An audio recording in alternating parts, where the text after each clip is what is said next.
வணக்கம் நண்பர்களே. சரி, நேரத்தை வீணாக்காம நேர விஷயத்துக்கு வந்துடலாம். இன்னைக்கு நாம எபேசியர் அதிகாரத்தோட முதல் பகுதிய ரொம்ப ஆழமா அலச போறோம். இது ஏதோ தத்துவம் பேசுறதோ இல்ல இப்படி நடந்திருக்கலாம்னு சொல்ற கதையோ கிடையாது. கிறிஸ்துவுக்குள் தேவன் உங்களுக்காக ஏற்கனவே செய்து முடிச்சிருக்கிற அந்த மகத்தான காரியங்களை நோக்கிய ஒரு பயணம் இது. நமக்கு கிடைச்சிருக்கிற அந்த மிகப்பெரிய ஆவிக்குரிய செல்வங்களை தான் இன்னைக்கு நாம ஒன்னா சேர்ந்து கண்டுபிடிக்க போறோம். நாம உள்ள போறதுக்கு முன்னாடியே உங்ககிட்ட ஒரு கேள்வி. உங்ககிட்ட இல்லாத விஷயங்களை நினைச்சு நீங்க எப்பவுமே கவலைப்பட்டுக்கிட்டே இருக்கீங்களா? அதாவது நம்ம அன்றாட பிரச்சனைகள், வேலை, பணம், இல்லனா நம்ம சந்திக்கிற தோல்விகள், இப்படி நமக்கு கிடைக்காததை நோக்கியே நம்ம கவனம் முழுசும் இருக்கா? அப்படின்னா இன்னைக்கு உங்களோட பார்வையை மொத்தமா மாத்துற ஒரு விஷயம் காத்துக்கிட்டு இருக்கு. நாம இன்னைக்கு பயணிக்க போற பாதை இதுதான். ஆவிக்குரிய ஆசீர்வாதம், அழைப்பும் மீட்பும், ஆவியானவரின் முத்திரை, பவுலோட முக்கியமான ஜெபம், கிறிஸ்துவின் அதிகாரம், அப்புறம் இறுதியா நம்ம உண்மையான அடையாளம். சரி, இந்த ஆழமான சத்தியங்களுக்குள்ள நாம போகலாம். பகுதி 1. ஆவிக்குரிய ஆசிர்வாதம். கண்ணுக்குத் தெரியாத மாபெரும் செல்வம். ஒருத்தரை கற்பனை செஞ்சுக்கோங்க. அவரோட பேங்க் அக்கவுண்ட்ல கோடிக்கணக்கான பணம் இருக்கு. ஆனா அப்படி ஒரு அக்கவுண்ட் இருக்கிறதோ, அதுல இவ்ளோ பணம் இருக்கிறதோ அவருக்கு தெரியவே இல்லைன்னா என்ன ஆகும்? அந்த பணத்தால அவருக்கு எந்த யூஸும் இல்ல, சரியா? கிறிஸ்துவுக்குள் தேவன் நமக்கு கொடுத்திருக்கிற ஆசீர்வாதங்களும் கிட்டத்தட்ட இப்படிதான்.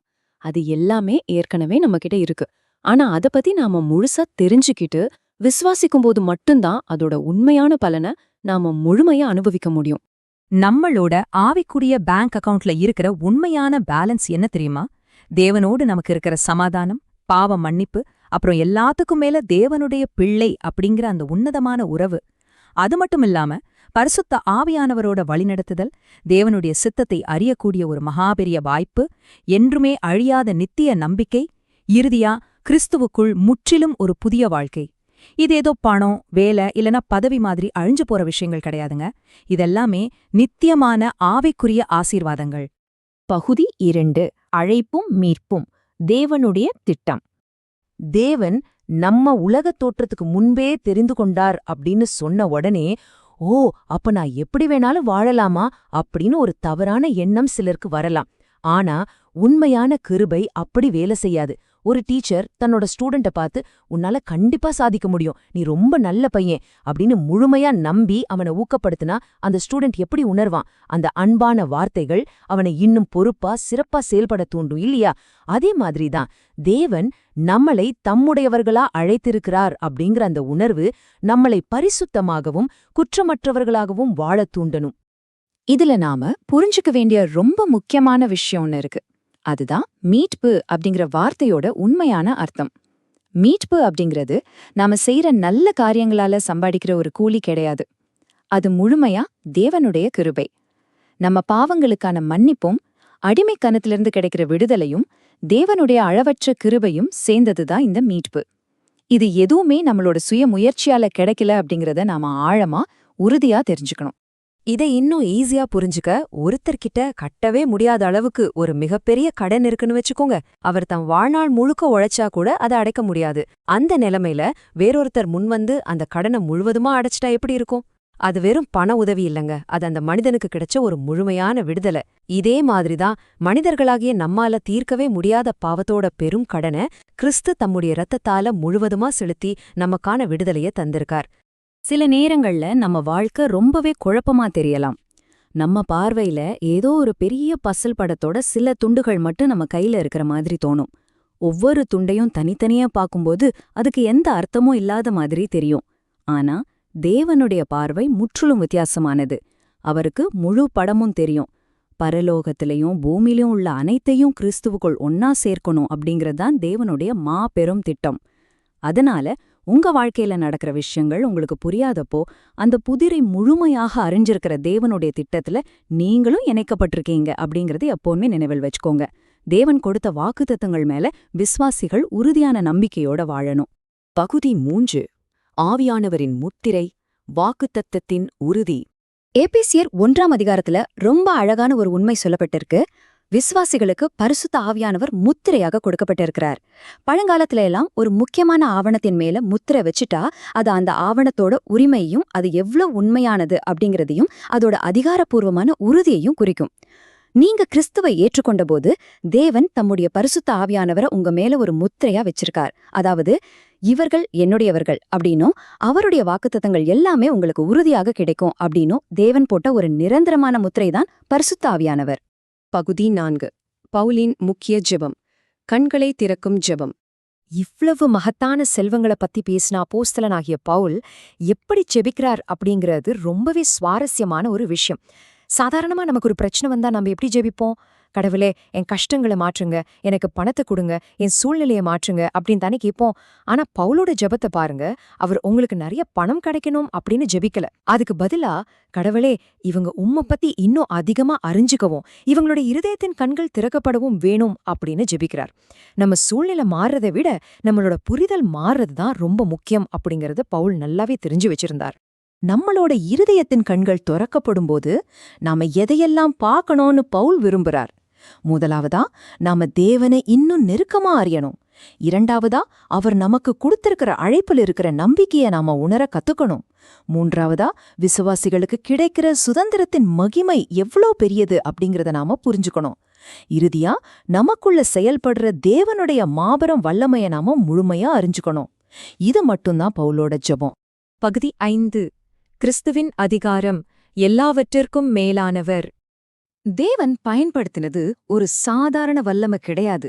இதே வல்லமைதான் கிறிஸ்துவ மரித்தோரிலிருந்து உயிரோடு எழுப்புச்சு. அதே வல்லமைதான் உலகத்தோட எல்லா அதிகாரங்களுக்கும் அரசியல் சக்திகளுக்கும் ஆவிக்குரிய தந்திரங்களுக்கும் மேலாக அவரை உயர்த்துச்சு. அது மட்டும் இல்லாம சபை அப்படிங்கிறது கிறிஸ்துவம் மட்டுமே மையமா கொண்டது அப்படிங்கறத உறுதிப்படுத்தி அவரை சபைக்கு முழுமையான தலைவராகவும் ஆக்கியிருக்கு. உலகத்துல இருக்கிற எந்த சக்தியாலும் மனிதர்களோட எந்த திறமையாலும் கிறிஸ்துவின் அதிகாரத்தை நெருங்க கூட முடியாது. அவர் எல்லாவற்றிற்கும் மேலானவர். இதுல நாம கவனிக்க வேண்டிய ரொம்ப முக்கியமான விஷயம் என்னன்னா, கிறிஸ்துவ மரித்தோரிலிருந்து எழுப்பின அதே மகத்தான வல்லமை இன்னைக்கு விசுவாசிகளாகிய உங்களுக்குள்ளும் செயல்பட்டுக்கிட்டு இருக்கு. கிறிஸ்து உயிர்த்தெழுந்தது ஏதோ ஒரு பழைய சரித்திர நிகழ்வு மட்டும் கிடையாது. அது இன்னைக்கு உங்க வாழ்க்கையில செயல்படுற ஒரு உயிருள்ள வல்லமை. மனிதர்களால முடியாத, முற்றிலும் நம்பிக்கையே இல்லைன்னு நினைக்கிற சூழ்நிலைகள்ல கூட இந்த உயிர்த்தெழுதலின் வல்லமை உங்க மூலமா செயல்பட தயாரா இருக்கு. பகுதி 6. உண்மையான அடையாளம். பார்வையில் மாற்றம். நாம திரும்பவும் ஆரம்பத்துல கேட்ட அதே கேள்விக்கே வருவோம். ஆவிக்குரிய ஆசீர்வாதங்கள், மீட்பு, முத்திரை, வல்லமை அப்படின்னு எல்லாத்தையும் நாம பார்த்துட்டோம். இப்போ சொல்லுங்க, நாம இன்னமும் நம்மளோட தோல்விகளையும் அன்றாட பிரச்சனைகளையும் குறைகளையும் மட்டுமே பார்த்துக்கிட்டு வாழ போறோமா? இல்ல கிறிஸ்துவுக்குள் தேவன் ஏற்கனவே நமக்காக செய்து முடிச்சிருக்கிற இந்த மாபெரும் காரியங்களை அடிப்படையா வச்சு வாழ போறோமா? நீங்க சந்திக்கிற ஒரு தோல்வியோ இல்ல குழப்பமோ தேவனோட அழைப்ப அழிச்சிட முடியாது. ஏன்னா உங்க அடையாளம் உங்களோட பலவீனத்துல இல்ல, அது கிறிஸ்து உங்களுக்கு செய்து முடிச்ச அந்த முழுமையான மீட்புல மட்டும்தான் இருக்கு. இந்த தொகுப்ப ஒரு வலிமையான சிந்தனையோட நான் முடிக்க விரும்புறேன்.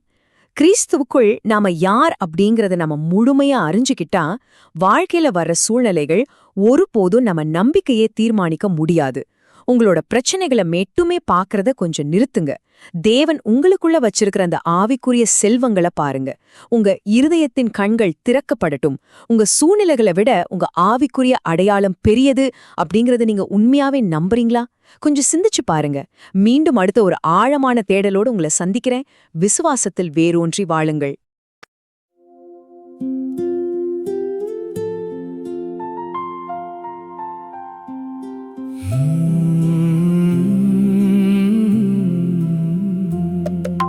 கிறிஸ்துவுக்குள் ஆசீர்வாதம், தேவன் தந்த பெரும் நன்மை,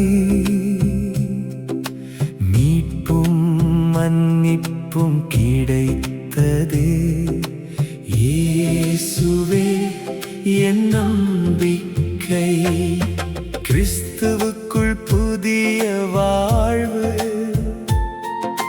கிருபையினால் கிடைத்ததே.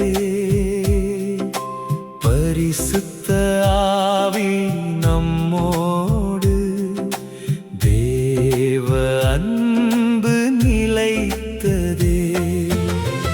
உலகம் தோன்றும் முன்னமே தேவன் நம்மை அறிந்தாரே.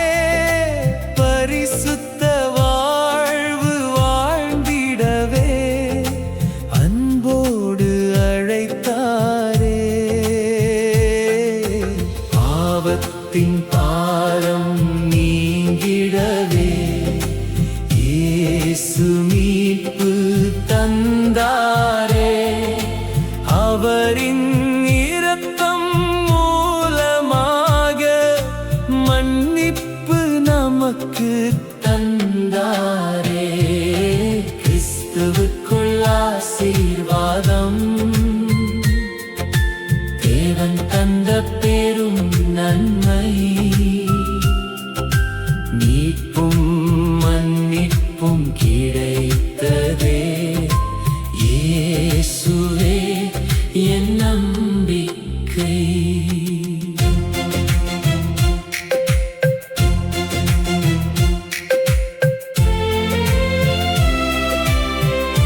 சித்தமெல்லாம்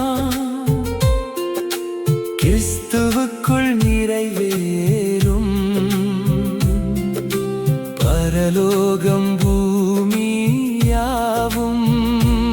அவர் நாமத்தில் ஒன்றாகும். நாம் பெற்ற சுதந்திரம் பெரிதே, அவர் வாக்கு மாறாததே. நம்பிக்கையோடு நடந்திடுவோம், இயேசு நம்மை நடத்துவாரே. விசுவாசித்த நம் உள்ளத்தில் பரிசுத்த ஆவி வந்தாரே. தேவமுத்திரை தந்தவராய் நம் வாழ்வில் அவர் நிறைந்தாரே. நம் இருதய கண்கள் திறந்து தேவ அழைப்பை அறிந்திடுவோம். அவர் தந்த மகிமை உணர்ந்து விசுவாசத்தில் வளர்ந்திடுவோம். உயிர்த்தெழுந்த இயேசுவின் வல்லமை நம்மோடு, எல்லாவற்றுக்கும் மேலாக அவர் ராஜா என்றும். அவர் சபையின் தலையானார், அவர் நம்மை வழி நடத்துவார். எந்த நிலையும் வந்தாலும் இயேசுவை நாம் நம்புவோம். கிறிஸ்துவுக்குள் ஆசீர்வாதம், தேவன் தந்த பெரும் நன்மை, மீட்பும் மன்னிப்பும் கிடைத்ததே. இயேசுவே என் நம்பிக்கை, கிறிஸ்துவுக்குள் புதிய வாழ்வு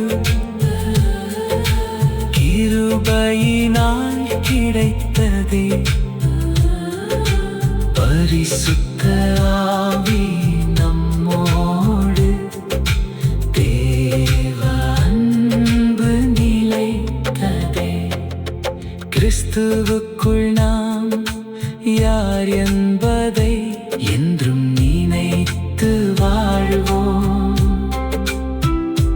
தேவன் செய்த மகத்துவத்தை உலகமெங்கும் சொல்ல